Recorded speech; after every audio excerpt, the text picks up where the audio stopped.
السلام علیکم ورحمۃ اللہ وبرکاتہ۔ آج انشاءاللہ تعالی سورۃ النساء آیت 122 سے ابتدا کریں گے۔ اعوذ باللہ من الشیطان الرجیم، بسم اللہ الرحمن الرحیم۔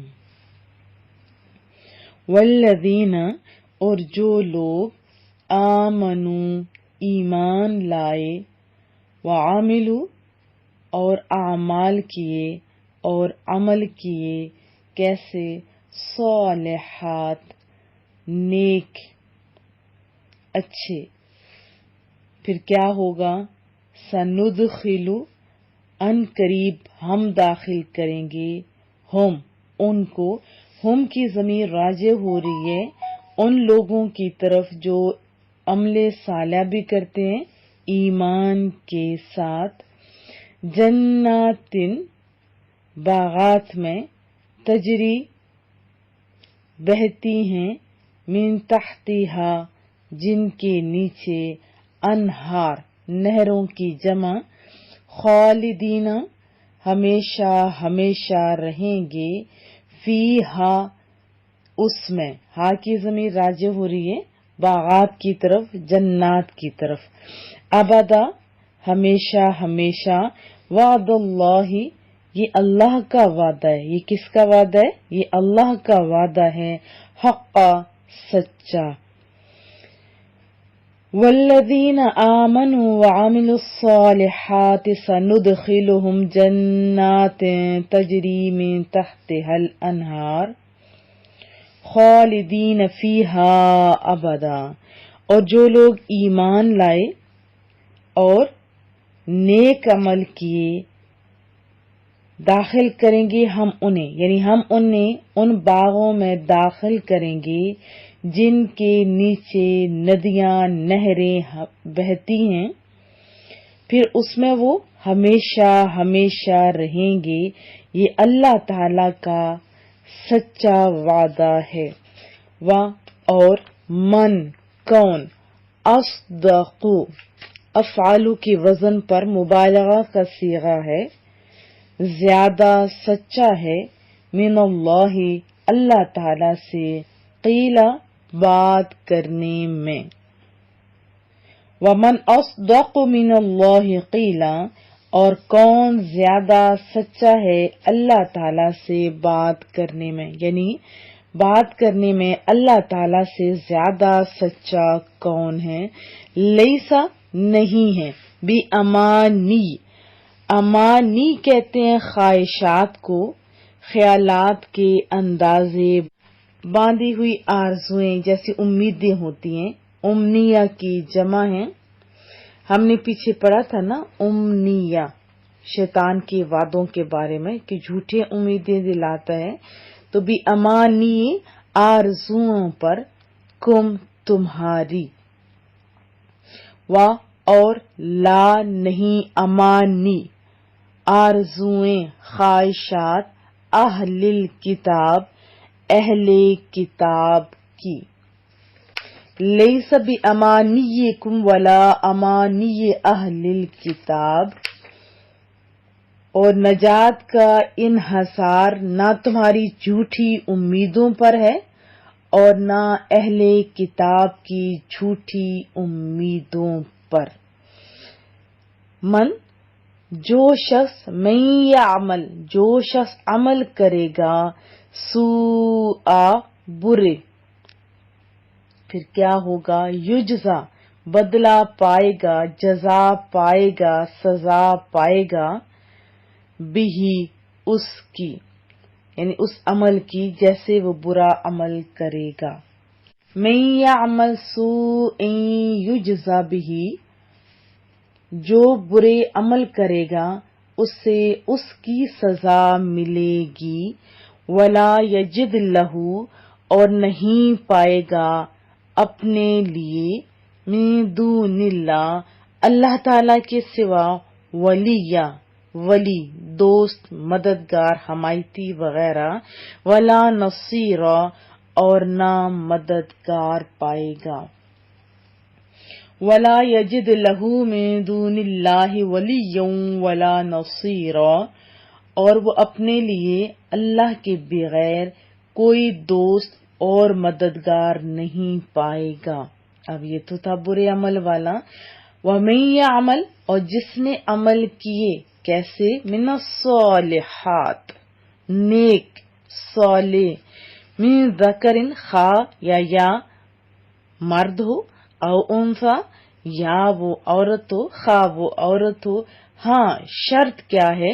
وہوا، اور وہ مؤمن، مومن ہو، ایمان والا ہو، کلمہ پڑھ رکھا ہو، اللہ اور اس کے رسول کے ماننے والا ہو، فَأُولَئِکَ، سو وہی لوگ جو ہیں یہ ایمان لاتے ہیں، خواہ مرد ہوں خواہ عورت ہوں، تو یہی لوگ یدخلون، داخل ہوں گے، کدھر؟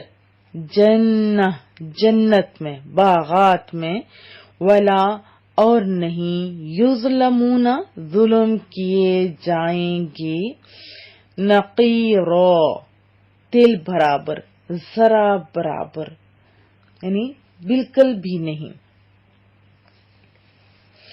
وَمَن يَعْمَلْ مِنَ الصَّالِحَاتِ مِن ذَكَرٍ أَوْ أُنثَىٰ وَهُوَ مُؤْمِنٌ فَأُولَٰئِكَ يَدْخُلُونَ الْجَنَّةَ وَلَا يُظْلَمُونَ نَقِيرًا، اور جس نے اچھے عمل کیے، خواہ مرد ہو یا عورت، بشرط یہ کہ وہ مومن ہو، سو وہی لوگ جنت میں داخل ہوں گے، اور تل بھر بھی یعنی ذرا برابر بھی ظلم نہیں کیے جائیں گے۔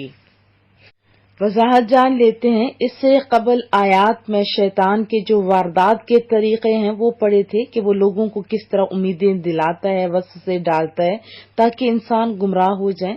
جیسے کوئی غلط کام کر رہا ہوتا ہے اسے وہ اچھا کر کے دکھا رہا ہوتا ہے، اسی طرح منافقوں کو ان کی منافقت بڑی اچھی لگ رہی ہوتی ہے کہ وہ بڑا اہم کام کر رہے ہیں۔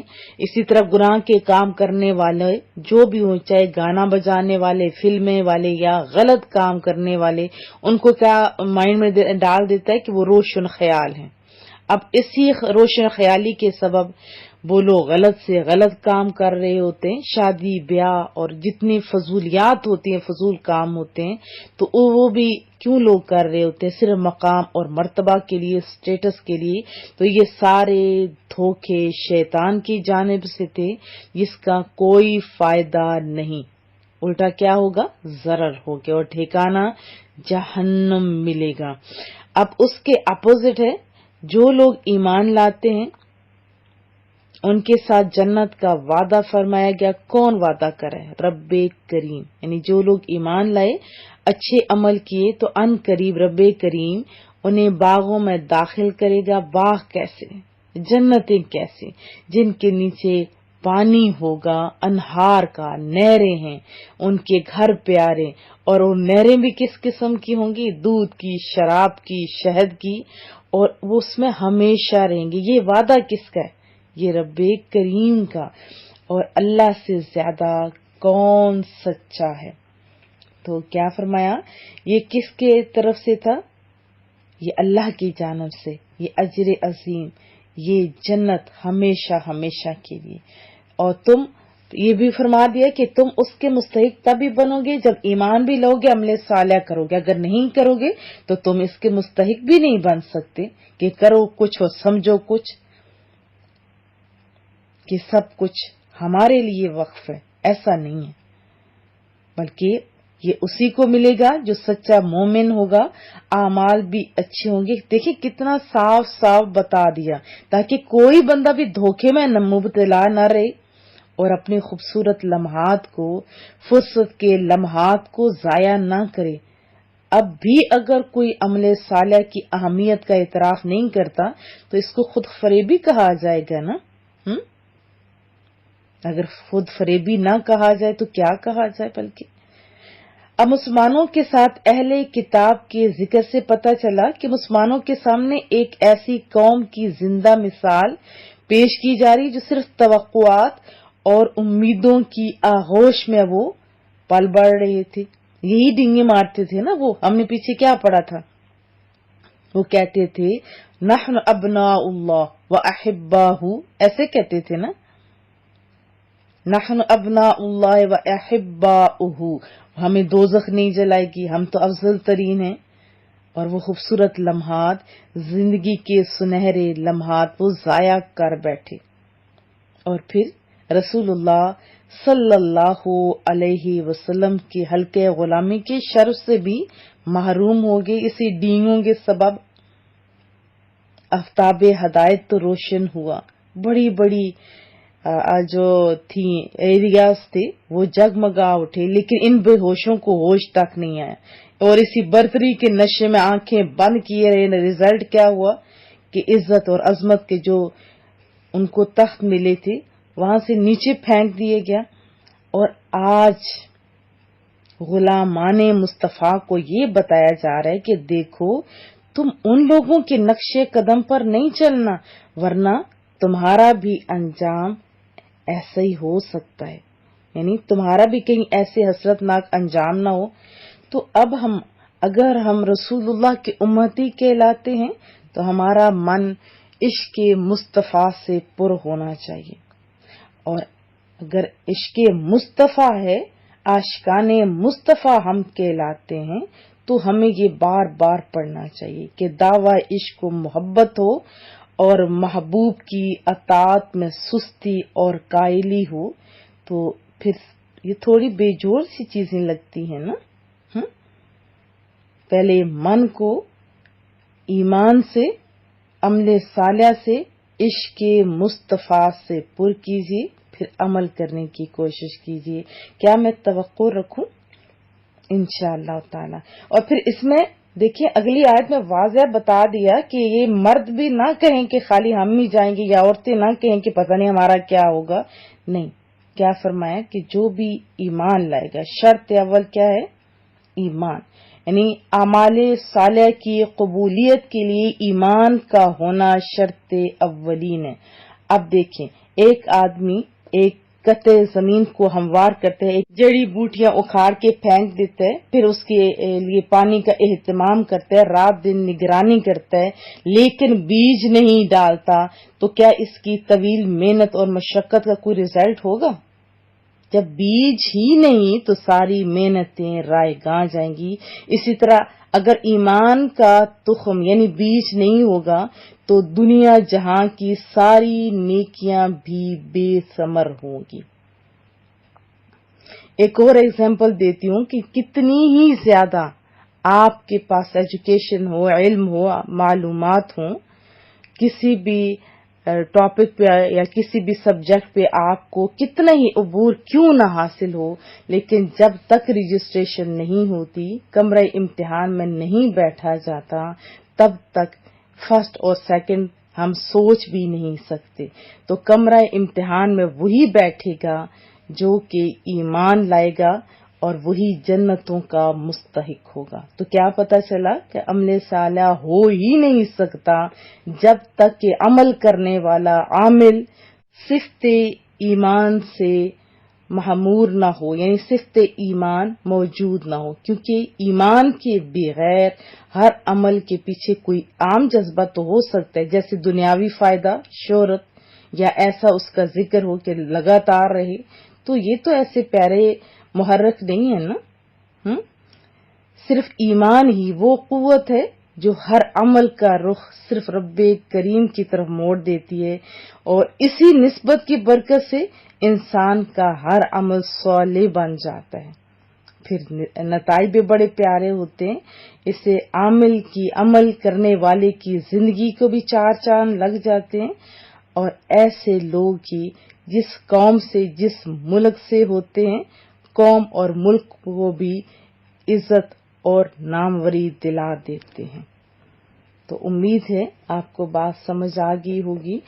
آج ہی سے کوشش کیجیے، خواہ مرد ہیں خواہ عورتیں ہیں، ہم لوگوں نے اللہ کی رضا کے لیے محنتیں کرنی ہیں۔ اگر محنت کریں گے تو انشاءاللہ تعالی جنت ملے گی، اور ذرا برابر بھی آپ کا عمل ضائع نہیں ہوگا۔ دعاؤں کی درخواست رہے گی۔ السلام علیکم ورحمۃ اللہ وبرکاتہ۔